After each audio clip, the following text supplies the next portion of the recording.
Baik, Assalamualaikum warahmatullahi wabarakatuh. Perkenalkan, saya Eka Anugrah, NPM 091058031911, mahasiswa semester 3, Ilmu Pemerintahan Universitas Muhammadiyah Sidenreng Rapang. Pada kesempatan kali ini, saya akan memaparkan materi tentang mengkaji jurnal. Adapun jurnal yang saya pilih yaitu Jurnal Patologi Birokrasi dengan judul Dampak Buruk dari Politik Praktis ASN. Nah, hal yang perlu diperhatikan dalam mengkaji jurnal yaitu terdiri dari 3 hal. Yang pertama, masalah.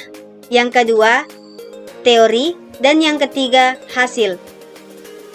Adapun pembahasan dalam jurnal ini yaitu politik adalah cara, upaya, langkah atau siasat yang dilakukan seseorang atau kelompok untuk mencapai tujuan.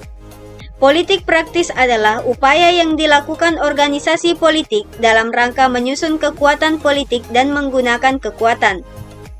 Lawan dari politik praktis adalah politik pembangunan, yaitu sebuah upaya, langkah, atau strategi yang dilakukan oleh suatu negara atau suatu bangsa guna mewujudkan cita-cita yang ingin diraihnya, sesuai dengan nilai-nilai idealisme, nasionalisme, dan patriotisme yang dikandungnya.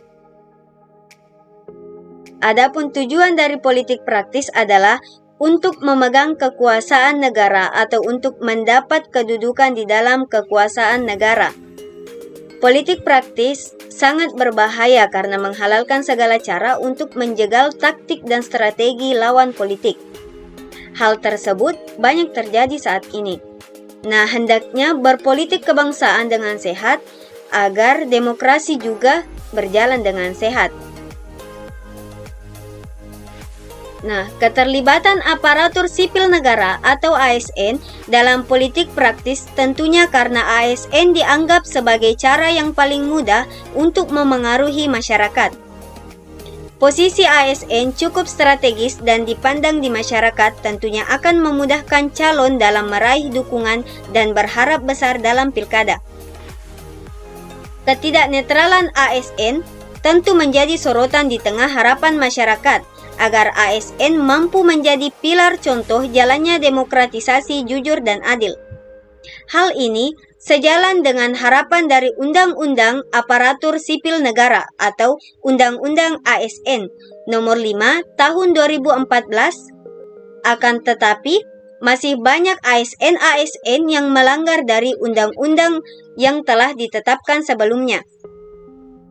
Masih banyak ASN yang melakukan korupsi, kolusi, dan nepotisme atau KKN. Adapun contoh larangan terhadap politik ASN, antara lain yang pertama, ASN dilarang melakukan pendekatan terhadap partai politik terkait rencana pengusulan dirinya atau orang lain sebagai bakal calon kepala daerah atau wakil kepala daerah. Yang kedua, ASN dilarang memasang spanduk atau baliho yang mempromosikan dirinya atau orang lain sebagai bakal calon kepala daerah atau wakil kepala daerah. Yang ketiga, ASN dilarang mendeklarasikan dirinya sebagai bakal calon kepala daerah atau wakil kepala daerah. Yang keempat, ASN dilarang menghadiri deklarasi bakal calon kepala daerah atau wakil kepala daerah dengan atau tanpa menggunakan atribut bakal pasangan calon atau atribut partai politik.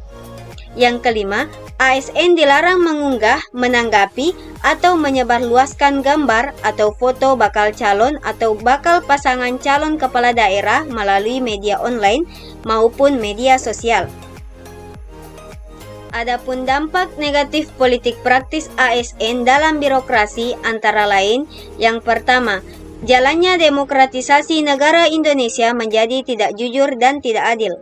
Yang kedua, tidak terwujudnya tujuan negara sebagaimana tercantum dalam pembukaan Undang-Undang Dasar Negara Republik Indonesia tahun 1945, yaitu perlu dibangun aparatur sipil negara yang memiliki integritas, profesional, netral, dan bebas dari intervensi politik, bersih dari praktik korupsi, kolusi, dan nepotisme atau KKN.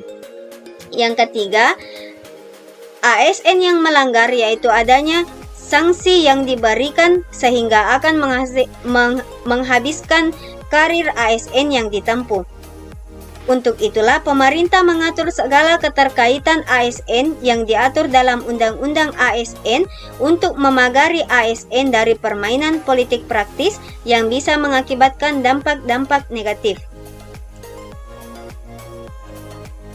Fungsi ASN sebagai pilar dalam penegakan demokrasi, antara lain yang pertama sebagai pelayan publik dan yang kedua sebagai pelaksana kebijakan publik. Baik, itulah tadi pemaparan materi dari saya. Terima kasih telah menonton video ini sampai akhir. Sampai bertemu di video selanjutnya. Assalamualaikum warahmatullahi wabarakatuh.